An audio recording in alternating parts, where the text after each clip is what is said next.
feel like Kobe in the fourth quarter. This is the Dane Moore NBA podcast. We're brought to you by Prize Picks. Coming in Monday morning, it's November 25th after the Wolves 107-105 loss to the Celtics in Boston on Sunday afternoon. And I have Wolves beat writer Jace Frederick from the St. Paul Pioneer Press here with me to get into a few different things from that game. But first, quick little scheduling note. Only 2 episodes this week, this one, and then Chris Hine and I will record Wednesday morning after Tuesday night's Wolves-Rockets game. So no episode coming out Thursday, Friday, or over that weekend. I'm out of town. So the next episode after Thanksgiving will be Jace and I, the following Monday.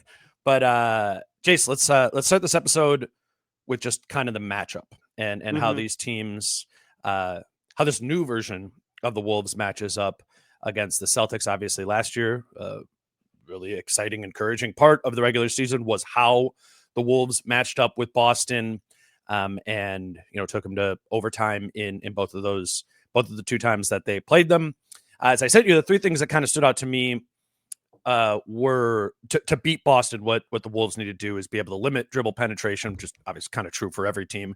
Sure. Against them. You want to keep them out of their drive and kick game as much as possible. Same thing goes when you're playing against the Thunder. Also in this matchup, it's a lot to me about, is Gobert helpful?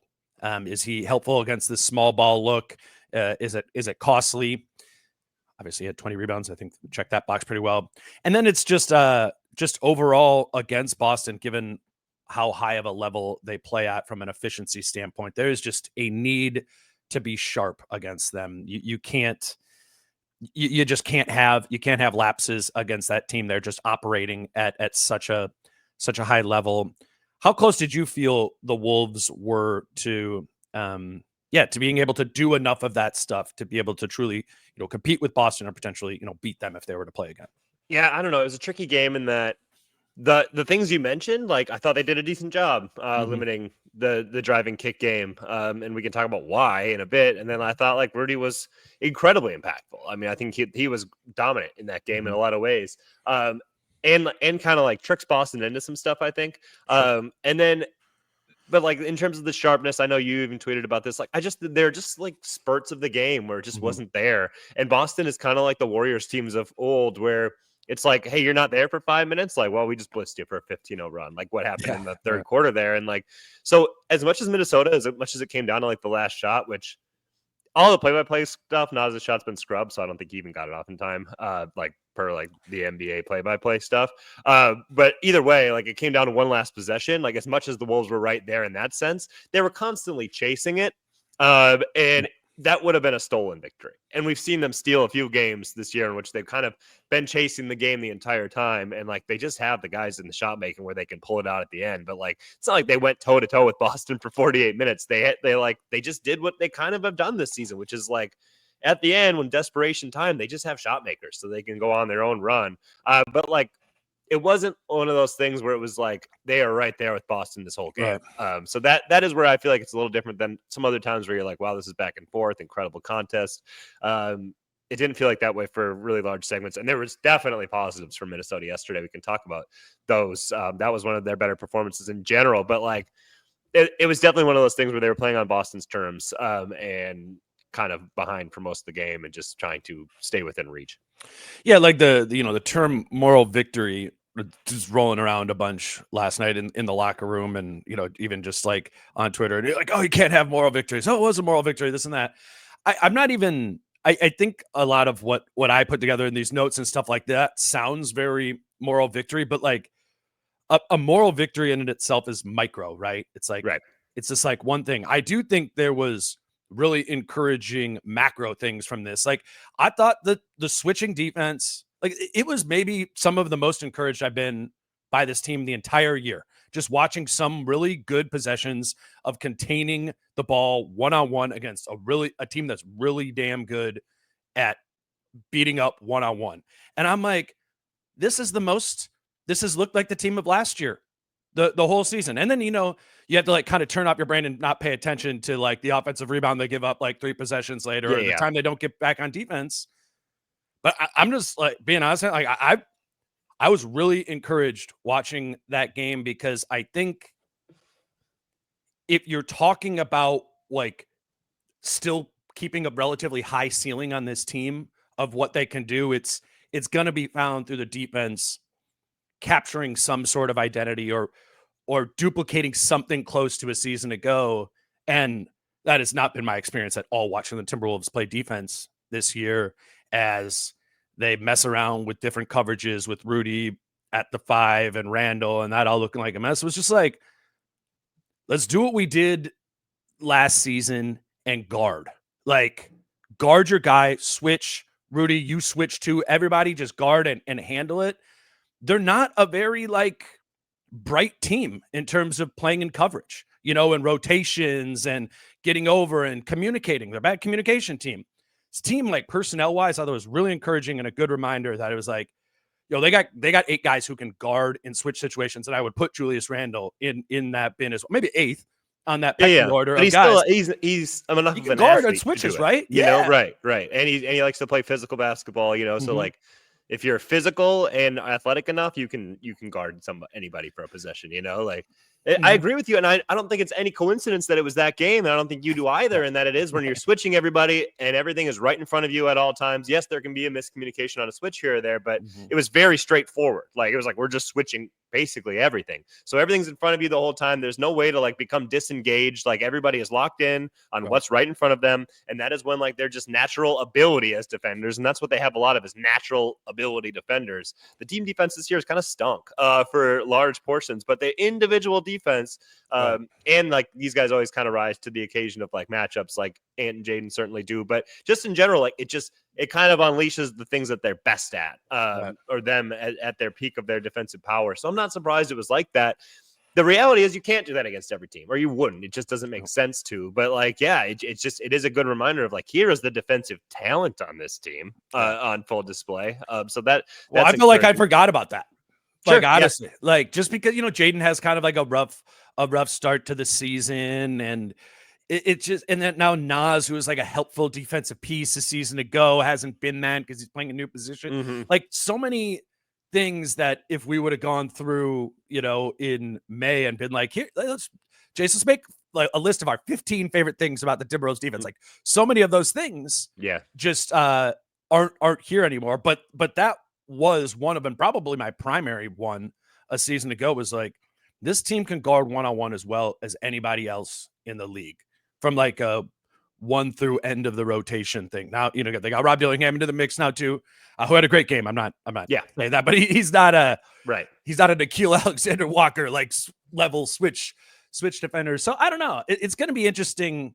You're right. Like, you're not going to play that way against Houston on Tuesday, but maybe it taps into something from like we still got this gear defensively, in that room.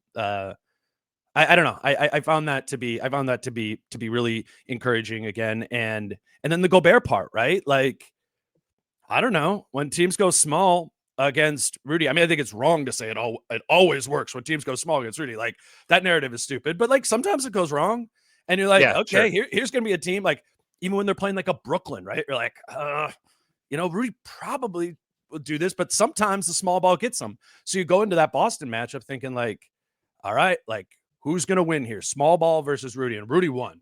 And for that to happen after obviously the mess of the previous game, that was a positive thing. I'm doing a lot of positives here, but like, definitely something to take from that too. Honestly, I left pretty pleased with that as well.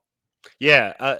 The Rudy thing, like, Boston fell into the Rudy trap a lot, I think, which is like when Rudy switches on to a wing, and it's almost anybody, frankly. Like, it doesn't matter if you're Jason Tatum. Like, you set a 4, you think you're going to blow by him. When you don't, then you're like, okay, I got this step back. And you end up just taking like this really tough contested, either like 3 or like 20 footer. And maybe it's like a turnaround. Like, because when you see that, when you're like, I've got this big guy on me, I'm going to score, you kind of shut off everything else for like as options on the court. And it truly becomes one-on-one basketball. Rudy's a good enough defender where you're going to take a low percentage shot. I'm not saying you're going to hit you're not gonna hit some, but it's a lot of bad possessions. It turns into bad basketball when teams try to like they get that switch on Rudy and it's like automatic. Ooh, I got this here. I looked it up like so many times in the game. I'm like, why do they keep doing this? Like they don't, and nobody can turn it off. No team can. You see it all the time. Guys are like, ooh, got Gobert on me. Got to go here. And yeah, like Boston, what percentage of the times when like a team is like calling up Rudy to get the switch, Rudy's guarding the guy, does it turn into a step back three by the guy with the ball? Step back three, or even inside the arc, like just the worst of the worst shots, you know. And like there are not very many guys where you're like, no, that's a really good look. It is for Luka, and that's why that's why we're like, oh no. But all that clip did, while it hurt Minnesota in the moment, was like inspire everybody else to do it even more. And I looked, and I know the stat is a little deceiving and like not always the most like reliable thing, but that defensive dashboard, NBA.com. 24 shots taken against Rudy yesterday, 8 made, 8 for 24. And it felt like that all game. I was like, Boston is, for the amount of time where Boston was like playing pretty good, like, and getting to their driving kick stop, they stagnated when they got those one-on-ones on Rudy all the time. And it was such a low success rate. And it just kind of bogged down what they were trying to do. It played a pretty big role in Minnesota even coming back in the fourth. Like the Tatum had at least one. I think they had multiple, like where it's with Rudy. And he can do that to you. Like when you do switch it, you know, and Rudy's not anti-switch, you know, like he likes taking on those challenges. Like teams fall into your trap a lot. And that worked out, I think, in Minnesota's favor in a big way yesterday. Yeah, it did. The possession, the second to last possession of the game, Boston's last offensive possession, Rudy actually chose to take Holiday. He like Randle was like, wait, that's my guy. And Rudy just went and I'll be the switch screen guy here. Yeah. Yeah. It's no, I like the way you put that. Like falling into the Rudy trap. The Wolves also fall into their normal traps that they fall into often this season of just there's signals of a good game plan or a good idea of how to do stuff, poor game plan executions. I thought they did a good job of guarding, but you're going to sometimes get put in rotation, right? When you get caught on a screen or whatever. When that broke down, it felt like 3 points. You know, against Boston. Boston found a really good look out of that. There was like, I just rewatched the fourth quarter, so this is what's on my mind. There's just like a lot of dead offensive possessions where Boston does something really sharp and like pre-switch. Ant is like, all right, Rudy, come set the screen. And then Boston pre-switches Jaylen Brown onto Rudy. And now Ant's like, wait a minute. Now I don't want Rudy to screen for me. And you get kind of like bogged down in that. And you really have to think the game in that moment. Yeah. And obviously Ant is still developing that, but that is even kind of tough too, right? To like in the moment, like, okay, wait a minute. Now that's switching. There's 11 seconds on the shot clock. Do I still want that? Right. And Ant, it's just, again, it's not bad necessarily by Ant, but I wouldn't call it sharp. And then like first half day game again. It's so obvious with the Wolves when they play day games that you're going to get up and down effort from Ant and Randle in the first half, at least, you know. Ant's execution was just poor there. I thought Randle actually had like really good stretches of the game offensively, and then like the subsequent possessions after he'd score, like defensively, he'd do his thing. But if he missed a free throw, which he missed 5 of in that game, then the next possession when he's back on defense, there isn't the hustle, there isn't that sort of thing. So it's just like lack of sharpness, and then when you don't have Mike Conley in there to kind of like get things back slowed down and sharpened in the moment or in between of a possession, you know, there was just far too many possessions on both sides of the ball that you're like, that's not going to be good enough. That's not going to be good enough for the Celtics from a precision, execution, sharpness standpoint, and that's becoming as much a part of this season's Wolves identity as anything, is they're not a very sharp team. And that it's just so hard to string together like dominant 5-minute stretches when you constantly have a lapse here or there that like gives that other team life when they're down, you know, or allows them to go on like a little run. And like I will say, like talking to some people, like kind of being a sulker is one of the drawbacks of Julius Randle. Like that's not something that's just this year. Like it's like when something goes bad, he hangs his head, and then obviously that compounds on errors, and that can lead to like now 4 possessions have not gone the way that we wanted because we just weren't locked in. You have to stay locked in even when things are going wrong, even when you miss a shot, whatever, turn the ball over. Okay, get back and try to get it back on the other end. Don't allow it to, you know, turn into something worse there. But that's one of the things, you know, that like in New York, like that was one of the things that people did not like. He does a lot of Right. good things, but he does some bad things too, and that's one of them. So I don't know how to iron those things out. Sometimes players are who they are, and you just have to live with it, take the good with the bad. But we've seen it. Finch knows that though. Right. Finch has coached him before and knows that element of his He knows game. every player has warts too. I mean, yeah, he knows that well. And I think that's maybe, obviously there's a lot of people out there frustrated with Julius Randle right now, like in the fan base or watching the Wolves or whatever. And then thus like frustrated with Finch for playing him or empowering him or whatever.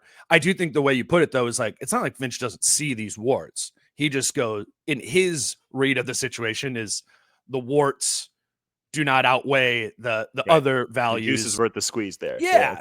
And I would agree with that, to some extent, but like with Carl, the juice clearly was worth the squeeze and outweighed the warts. And the warts were really annoying oftentimes, and it cost the Wolves, but it was pretty clear night to night that Carl was a positive player every single game, or close to it.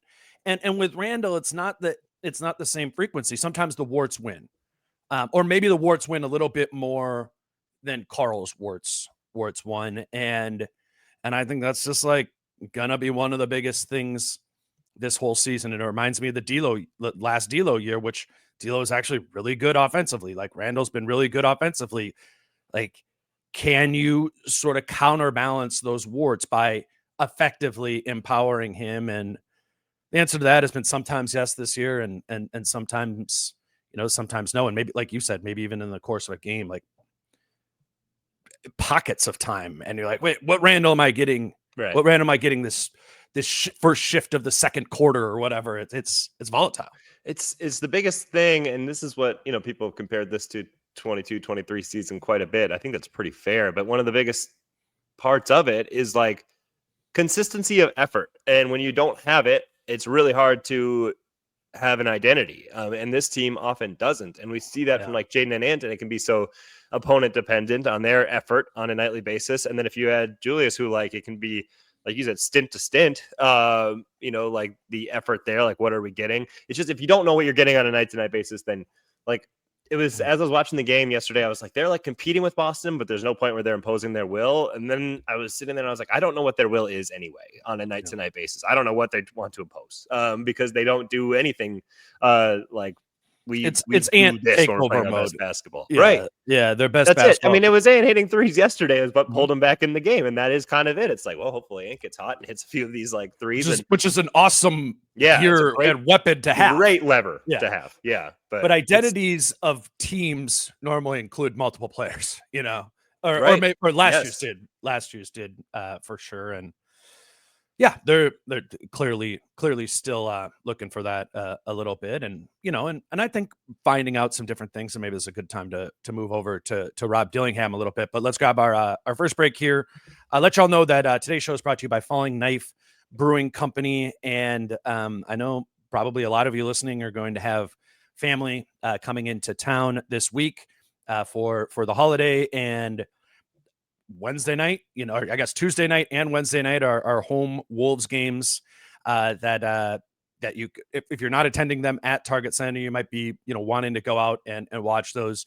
Falling Knife is going to be a place that's going to have the games on, the sound on, and they have great beer all season long. If the Wolves game is on, it's on at Falling Knife. But I thought particularly this weekend, Tuesday, Wednesday, and I think Friday is a home game as well. They got 3 games this week when I think a lot of people will be looking for a place to be merry and drinking beer. You can make that be Falling Knife this week. It's in Northeast Minneapolis. If you haven't tried it before, really would recommend that. Falling Knife Brewing Company in Northeast Minneapolis. Today's show is also brought to you by Your Home Improvement Company, and you might be having people over, for Thanksgiving and thinking, yeah, I really wish I would have got this redone before I had my aunt come over. And you could do it before Christmas. Your Home Improvement Company, they have deals on full bathroom renovations that are 30% off right now. And then window replacements, buy 2, get 2 free. They also offer financing, so it's 0 down, 0 interest, 0 payments until 2026. If it's something that you know you are wanting to get done in your home, check out Your Home Improvement Company. You can do that by going to yourhomeimprovementco.com or by calling 866-777-YHIC. Your Home Improvement Company, where it's your home made better. All right, Jace, I thought Rob was really encouraging last night in that game. It's been the plan. I think it was just kind of like think about what has been the plan with Rob Dillingham this year. It has been not in the rotation at the beginning of the year because they really wanted to let the 8 guys go. There was Joe Ingles kind of had this 5-minute a night role as the 9th man. And it was kind of just this feeling of once somebody gets hurt, Rob Dillingham will get, an opportunity if it's a guard to get into the game and play for 15 minutes, which, he has done, he's had that role these last few games. And I think it's been a good and fair progression for him. It does. I guess I'm curious your perspective. It does seem like, if Mike Conley's back and ready to go on Tuesday and they got their same 8 back, it feels more tempting to me in that game to want to give Rob more than that 5-minute stint and maybe make him a 15 minutes a night sort of guy. But I also want to go back in my thinking from, 2-3 weeks ago where I was like, it's important that to get these 8 guys working.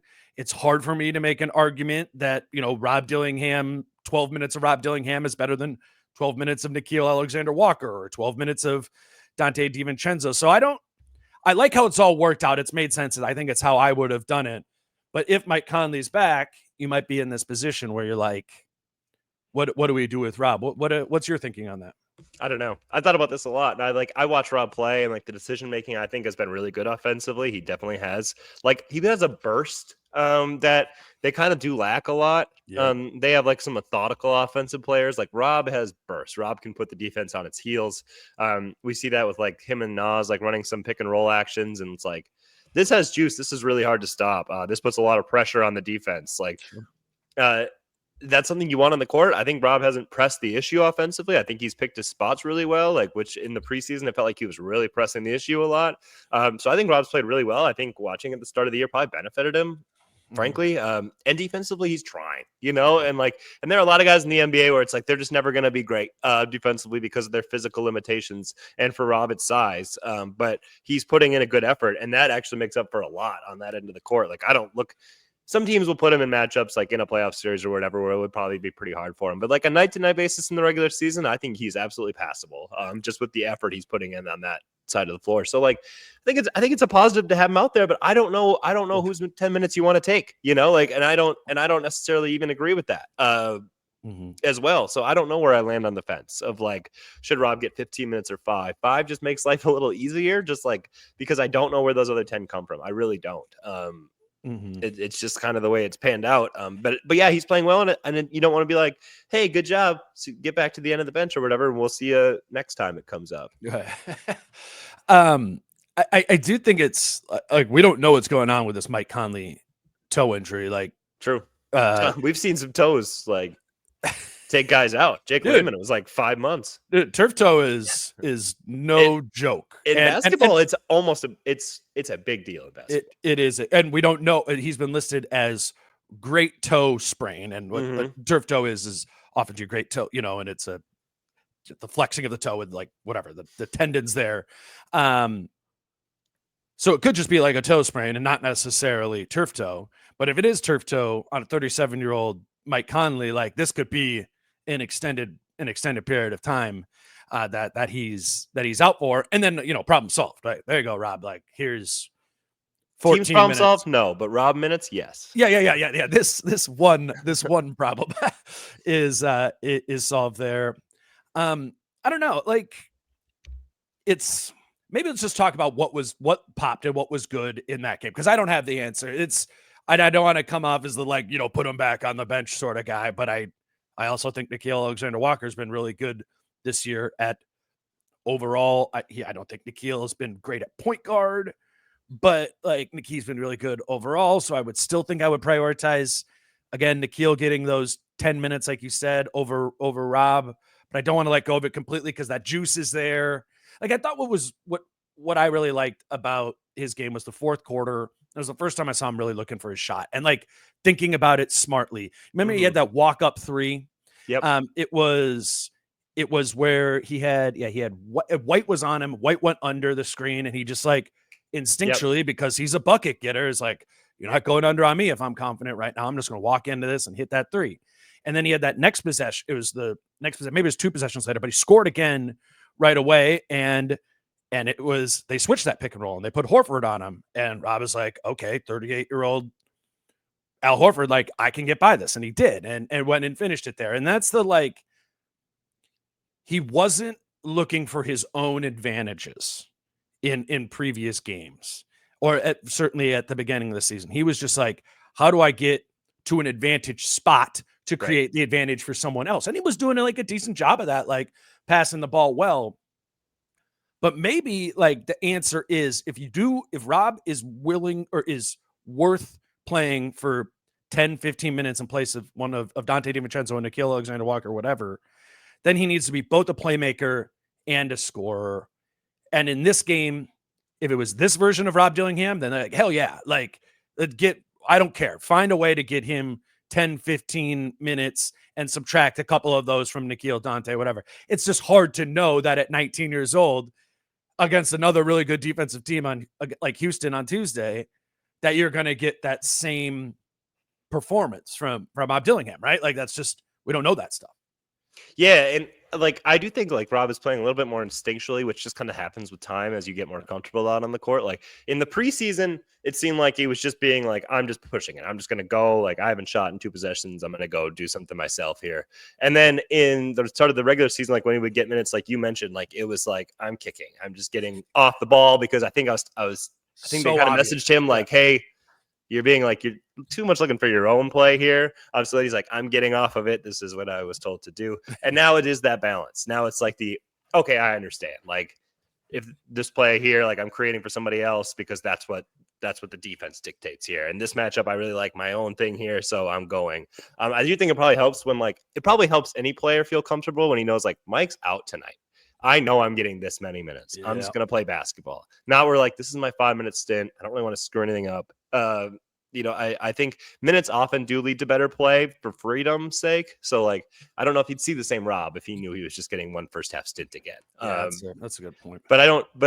So it's this just such a weird thing of like, this team has high aspirations. Even if they're not clicking right now, I still think they believe like this team can get there. What's the path to getting there versus like, you've got this really talented top 10 pick who you'd like to see blossom, but is now the time for it? Do you want to go through any like inevitable rough patches? I also think and I understand people being like, well, they're losing anyway. True. But it's also like, you have to, if they're going to turn it around, I really do think it's going to have to come down to developing an identity. And Rob is a little bit of like, I love his ability to put pressure on the defense in the way that nobody else really can outside Ant. It's like, is defense the identity of this team? Like, if that is, then Rob doesn't really aid those efforts, even if he's trying on that end, because of the mismatches that automatically come for the opponent and the easy buckets that might come out of that. But like, if you're a team that's just going to be 48 wins, then Rob's offensive burst is probably going to help you win some more games too. So I don't know. It depends on how they view the team, I think, is kind of how you want to go forward with this. Well, there's no possible way you could look at the second unit or the minutes when Rudy Gobert is on the bench and say the identity of that group is defense. I understand. Yeah.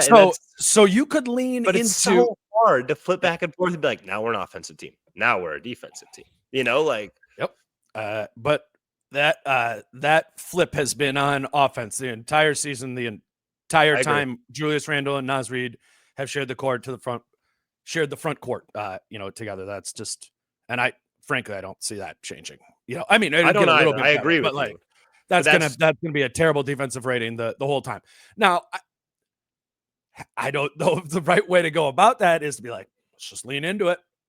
We just offense, we run and we go. And if you wanted to do that, if you could convince me that that is the right thing to do with the Reid and Randle front court, just be like, empower, then Rob could really empower that. Because I've liked the idea of Naz and Rob a lot. I could see those two.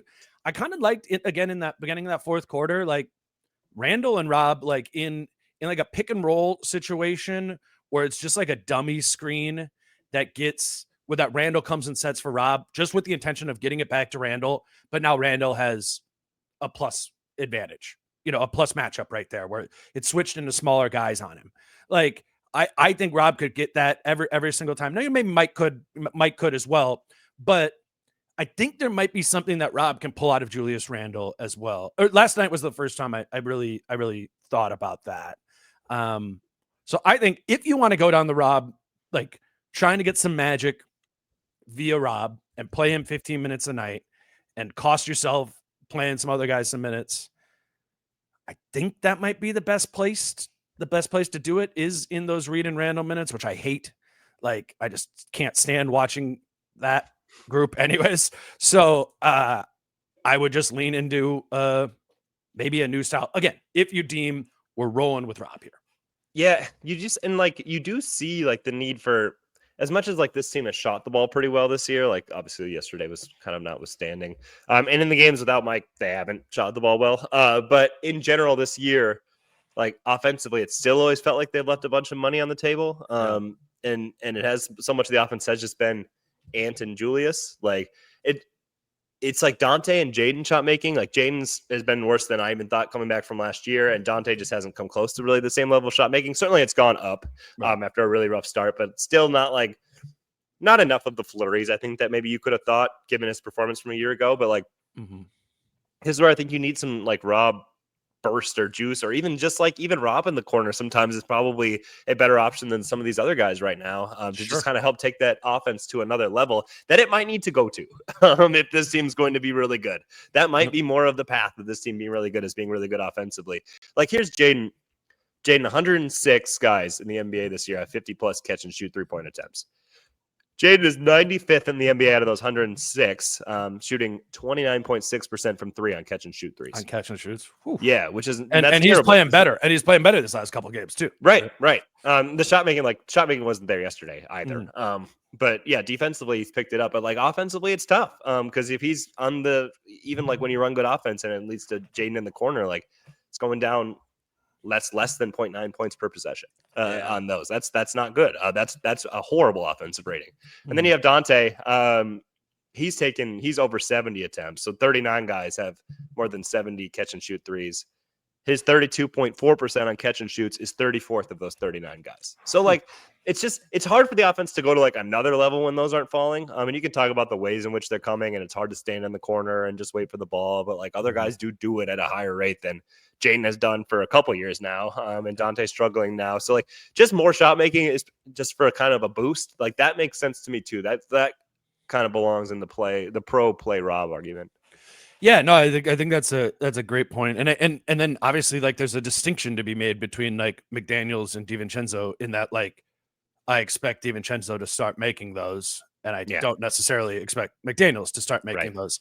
So I would think, okay, I hadn't really thought about the Rob, like using Rob as a shooter sometimes. Like even maybe playing. I think him and Ant just playing more together. Yeah. I mean that is where like you get to it's like J-Mac, but like they're gonna guard him. Right. From a spot up situation. I am just, and they've been so bad with turnovers and not creating assists this year too. So like there are a number of reasons. It's a great idea as to why you could get Rob more minutes, and that would make some sense. But it is hard. Like these other guys are like at their peak. If you can figure it out, they're really good players. But I don't know if they're just not getting the best out of one another right now. So like, damn. Well, I don't. My favorite part of it is like I want Jaden to be in spot up situations less. That is. I want him to screen. I want him to be used as a screener a lot more. It's funny when you bring up those catch and shoot numbers. That reminds me of the 2018-19 season. Remember, like Josh Okogie, Trevor, Jarrett Culver, all those guys for that whole season. You can go look that up. They all shot under 30% on catch and shoot threes. It was like hilariously bad at the bottom of that list. And that was the same number Jaden's looking. And I remember back then I was like, man, I think Josh Okogie, like he's just not gonna be like a knockdown guy. Like but I love his defense. Use him as a screener, on the offensive side of the ball, even if it's like flare stuff. I mean, on the ball a lot, but just put him in situations where he is cycling more to cut, screen, whatever, than just chill in the corner or chill above the break, waiting for opportunities to come. The teams are giving him, man. Like that's why it is the Josh Okogie situation with Jaden, because the Josh Okogie situation was just keep shooting them, Josh. Yeah, right. And teams were like, we're not guarding you. And you see that all the time where teams deprioritize guarding Jaden. I mean, Drew Holiday yesterday is just like goes free safety in the lane. And he's Drew Holiday and he's fast and stuff. So we can get like a semi-contest out there.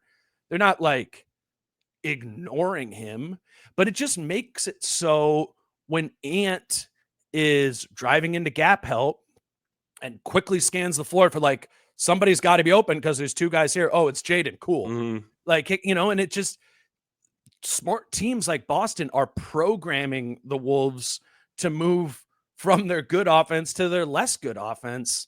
And it's not that Jaden, I think Jaden, like, I mean, dude, he's a freak. Obviously, like he could be like a really good 2-point scoring option guy. Right. He's just put in position to be a 3-point scoring guy so much more. So yeah, I don't know, totally know if I've gone off on a tangent here, but like there's something connective there where Rob could take some of Jaden's spot up stuff, if that makes sense. I would like to see that. Yeah, and of course that just, I mean, it all kind of goes towards that only happens if Rob's on the court. And yeah. But I guess that's all true. Yeah, I guess here's the thing, like, I mean, and I think there's always the idea of like, well, if this team was a defensive team a year ago, like you said yesterday, we saw their defensive talent. When Rudy's on the court, the defensive rating will never be that bad. It'll always actually be pretty good, frankly. There's probably a mix. You don't really want to label yourself one or the other. Teams like to be like top 10, top 5 in both. But like, I don't know. Do you, and when you envision this team at the end of the year playing, say whatever its best basketball is it an offensive team or a defensive team? I would say defensive team, because I think Rudy is better at defense than Ant is at playmaking offense.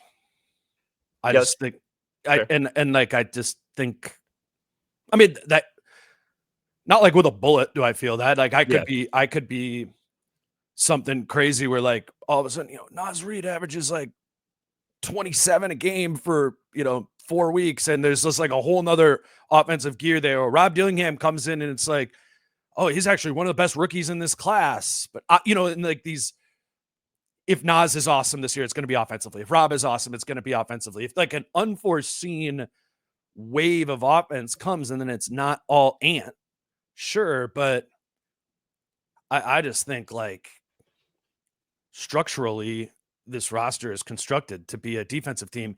And probably more important than that, they think they're a defensive team. What do they say? I mean, they say that to us all the time.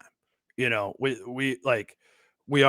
a defensive team. So it just doesn't look like it right now, in the fact that so many guys don't look like two-way players. Like Jaden does not look like a two-way player. Julius does not look like a two-way player. Naz in his current position is not a two-way player. Rob is not a two-way player. You try you look at Boston, and the magic of Boston is truly a bunch of two-way players. Like Drew Holiday is not some terrible offensive player. He looks like it on Boston because it's like way worse than the other four. Well, the other four are all like freaks. Like it's where Minnesota, it's like these guys in there, at least in the current situation, in the current setup of the roster, so many of them don't look like two-way players. And that's where it gets to be really hard of like, what's your identity? What are you good at? What are you leaning into? Like, I don't know, because it just matters on the lineup that's on the court. And that's what makes it so hard to generate consistency in my mind. And that's why you're a 500 basketball team. So I don't even know the way around it. I think maybe you have to find ways to get guys in different positions, like you said, make it so Jane doesn't look like an offensive zero, like different recreation in that sense. Because if you don't even know what you can lean into and you can't be consistent in anything, because it just matters, it's like, well, that we don't have the right combination on the court to be that team right now.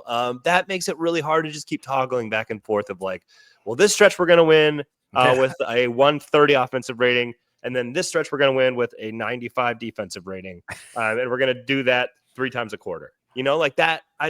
There's not too many great teams that function that way. One example of that, of being a one way, is Naz Reid this season, and up until the last few games, like we've been talking about the defense being a problem all season, particularly in the Reid-Randle minutes. But we were looking at it and being like, well, Naz is playing such good offense that this is clearly a positive. As bad as the defense is when he's out at center, like he was a 50-40-90 guy for the first 3 weeks of the season or whatever, and now he's kind of had a couple of bad offensive games in a row. kind of losing some of his offensive confidence, as happens with him. He's a confidence guy, Always has been. up and down. And then now it's been like, whoa. So if Nas scores 2 points in this game, like, can they win? Because you're paying for it on the other. Yeah, right. You're paying for it on the other side of the floor. I think it's just one of the most interesting elements of this team that isn't talked about enough is how much of a weapon Nas was last year to win, sixth man of the year, and deservingly so. And then to change his role it's not just the 5 versus the 4 stuff, man. I was looking at some of his offensive, just like play mix.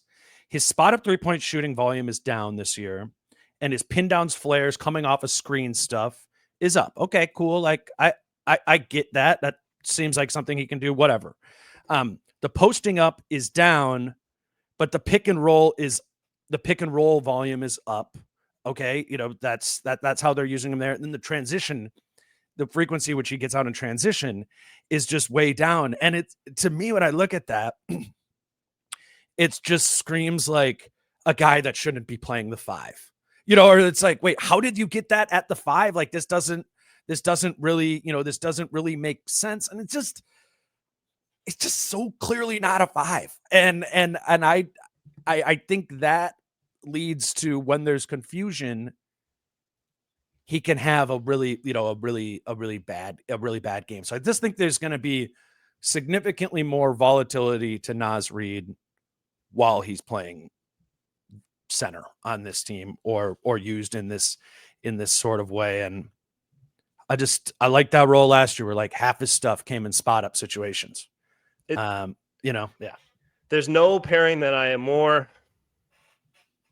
pessimistic will ever find a way to work than Nas and Julius. And it is both ends of the court too. Like offensively, like with Julius, there's just less things that come within a flow of an offense. Like you talk about like Nas's post ups, you know what a lot of those were? It was like side screen and roll action, kind of a random side screen and roll. And then Nas would slip, and then guess what? They'd switch it, and now Nas would post it up.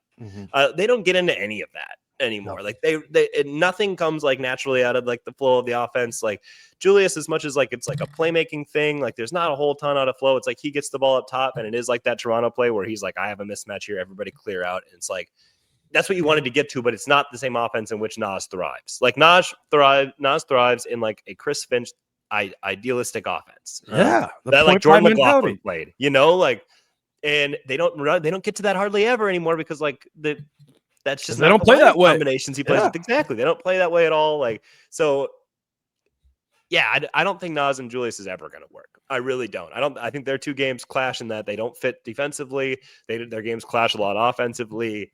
I don't really see that as the one thing where like the other things I'm like, give it time, it could work. I don't really know how that is going to pull out the best out of both players. I really, truly don't. And maybe it's you have to add another big, and then Nas is playing some 3 or something like that. I don't know if that's going to work either. I don't think that's a solution for half the problems. No. But yeah, I mean, good luck to them. Obviously for the Wolves' sake, they'll have to figure it out. That's the one where I'm like, I don't see it. Yeah. I think a lot of people are nodding along, hearing that. Like what are the solutions to that then? Like starting him over Randle, okay, like that. You're gonna end up in the same. Yeah, then you end up. That's what I'm gonna say. Like I don't know. Like it would be adding another big, or like I mean, then you're playing wings left. Like you could pair him and Rudy together a ton, I guess, and then he's playing with Julius very minimally. So then Julius is playing with who? You have to put another big out there with Julius. That would be the other one. Yeah, but now the Julius lineups are going to be bad, but maybe the offense can be better. I don't know. This is the rock and the hard place one. Like just off the top of my head, my solution to this would be if we knew that you are right, and this is very unlikely to get better. Solution would be I would play Reid and Randle together when next to Gobert. So one of them's a 3. So I don't know how you get to that, but like, and we talk about Rob taking minutes away from the wings. It's like, and now you're taking them away so that these guys could play together. Like when they're already getting enough minutes, frankly. Like, yeah, and then play Randle at center, which man, when he was the rim protector last night, was the rim not protected? You know, I mean, it's like, because sometimes, they're spreading the floor there, and it is just about the big stepping up there. He's and not an instinctual rim protector either. You can talk about size or anything. Like, it's not his instincts either to do that, Yeah, to just like wall up, just like jump up and, take the blow of the guy coming in. I mean, maybe that's happened this year. Didn't happen last night. Yeah, I think that's like the biggest thing I missed in all this. I was like, oh, okay, cool. Like, Randall's going to play backup center like Cat did. And then like Reid will be out there with him, and they'll like, that'll be like, yeah, he's a little small, but collectively they're big enough, and yeah, they'll do the stuff. No. And so I don't know. It's actually like they've survived it decently well this season up until these last couple games, because now Nas has lost a little bit of his offensive effectiveness. But if you're not getting great offensive Nas and you're playing those two guys together defensively a bunch, it's just hard for me to, it's hard for me to see them winning any of those games. Bad Nas, bad, and then bad defense there. That's tough. So again, this kind of ties back into the Rob stuff at the beginning. Like, when we're at this much of a crossroads of like, what do you do? My answer just might be do something different and play Dillingham there. I don't think that's what Finch's will be. I don't think it'll be either, but I do think that there's got to be something to the fact if you played 2 games in the last week, like between having the 3 days off and then 2 days off, like anything is that you were like little tinkers. And I know you didn't have Mike Conley, so maybe you can be like, well, that actually matters a lot. And maybe we could have tinkered a lot more with Mike out there. But otherwise, like any like little tinker changes could have been made. And then when you obviously play better against Boston, maybe they'll just find the encouragement there and be like, we're back, baby. But you lost 2 games, and now like you got through that run of like a bunch of practice time. So like, does that mean like now you actually have to make some changes in rotation? I don't think they'll think that way either. I think they'll be like, yeah, the Boston game was a little better. Now we get Mike back. Maybe, who knows about the toe? We'll find out. Probably more practice today. But yeah, I don't think they'll get to that. But I think the wheels would start turning when usually in the past, like time off really was a salve for a lot of this team's wounds. And at least to some extent, it hasn't been this week. Yeah. I mean, I also wonder how much time they got to have doing really productive on-court straight basketball stuff when they apparently had to have a sequence of like 6 different team meetings or whatever to make up for what the Rudy and Randall sort of, you know what I'm saying? Like, that's a whole dumb thing. It's dumb and bad that they have that as an issue. But like, I would imagine post Toronto and between the Boston game, they didn't just like be like, all right, let's all get in here and like really drill this down, the stuff we're not executing here. They had to like. That's what Tibbs would have done. It is what Tibbs would have done. Just practice basketball. Right. Ignore these elephants in the room. Professionals. But no, I wonder how productive this week was from a basketball standpoint, when we know after the Phoenix game on last Sunday, Finch was legitimately really encouraged and ready to take advantage of a handful of days off, which historically is actually, you had some numbers on this, right? I think I read your thing on Monday or whatever. They lost that game in Toronto. Before that, the previous 3 years, they were 11-3 with 3+ days off. With Finch, yeah. Yeah, with Finch. Yep. Yeah, that even just like, I didn't even need, like in my mind, it was that too. And then they'd gone on like good runs of time. Not even, I mean, your stat right there is the game afterwards, but I think I just remember anecdotally like, oh yeah, handful of days off, Wolves come back and kind of like rattle 4 in a row off or 4 out of 5 and mostly feel better. And certainly didn't feel better after the Toronto game. And then I don't know. And then it just becomes how much do you want to give that moral victory feeling to that Boston game last night. Anything else from this game or related to the Nas stuff there? I don't know about related to the Nas stuff. Yeah, I mean, like I have confidence that Nas will start knocking down shots. What's interesting with Nas is it can feel like he's forcing it. Like I think Finch even said he's trying to shoot himself out of the slump, but I don't even know if that's true, because I think when those shots are going down, it's like, that's great, quick decision basketball. But when they're not going, it's like, well, now you're pressing the issue. It's like, they're just not going in, I don't look at too many of those shots and be like, well, that's a bad Nas shot. I think those are the shots he kind of takes. And like his quick decision making, one or the other, drive, shoot, get off of it. Like it can look forced, when it's not going well, I don't really feel like he is forcing it. I just feel like he's in a kind of sputtering with the shot, and maybe that comes with just being a little bit out of rhythm. I don't know. But I'm not really concerned about his offense. I think he'll figure it out. Like I said, I don't know if he can be optimized given a lot of their current lineup structures, but he can still be good. Yeah, he can still be a good offensive player playing center next to Randle. Like it's the collective feeling of that group, particularly defensively, that scares us a little bit. What did you think about starting DiVincenzo over Nickeil? Last thing. Yeah, I don't know. I thought that was interesting because whenever I think of Boston, I just think of how you're going to defend it. And Nickeil is obviously a little bit better in that sense, but it seemed to work out okay. And I don't know, at some point, I didn't put too much thought into it because, like, as far as who starts versus actual minute loads is kind of what I look at for the most part. Yeah.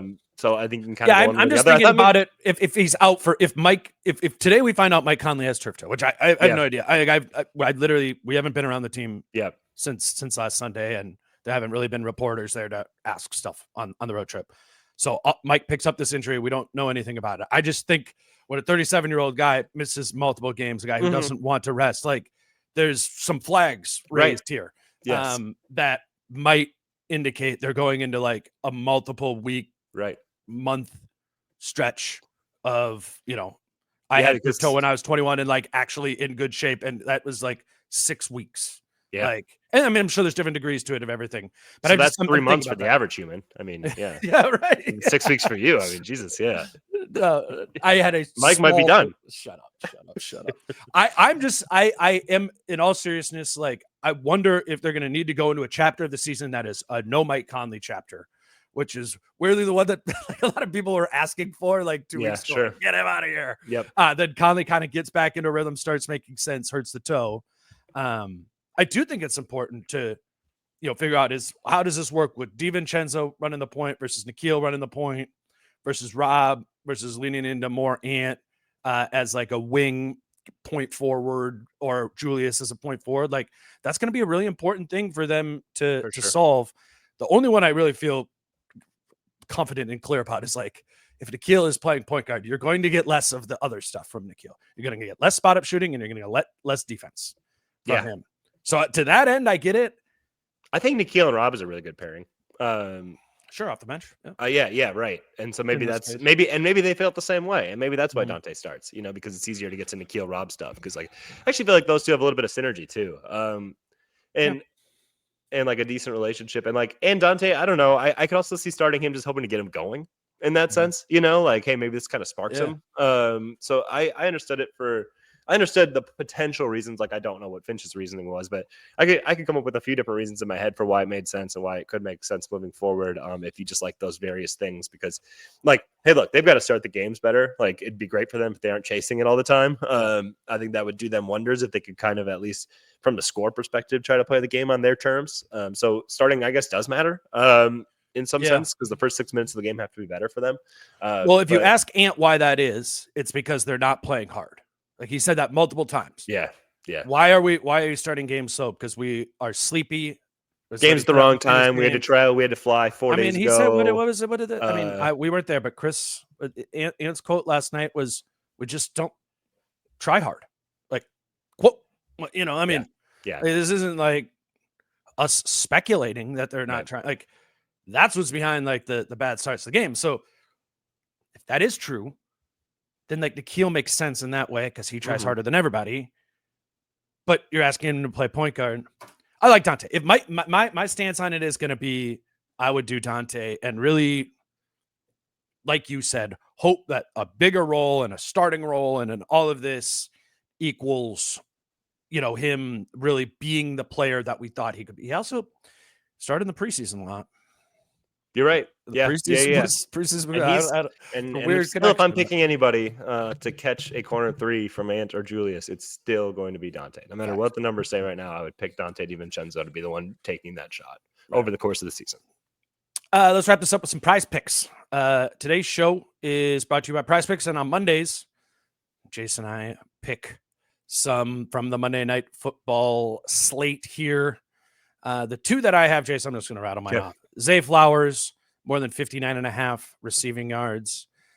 I just feel good about like Zay Flowers is kind of like an ascending player right now. And like that 59.5 number is not recognizing him to be that, as evidenced by my other pick, which is Quentin Johnson, who's at 51.5 receiving yards. Like, I just think Zay should be more of like a high to mid 60s guy. And while Quentin Johnson has gotten, some big total receiving yard days, I think Josh Palmer's back in the mixer. I just don't like him to be an over 50% proposition to have 51.5 yards. So Zay Flowers more than 59.5 receiving, Quentin Johnson less than 51.5. What do you got? Okay, so this is just my thing of how you can play around with prize picks. So that's a 3x payout. So go to Justin Herbert passing yards. Okay. Okay, and then hit that little side arrow. Yeah. Nope. 224.5. Okay, the low one, the gobbler. Yep. And then so hit that one. Yeah. And then go to rush yards. Okay. And then Derrick Henry and go down to 59.5. Okay.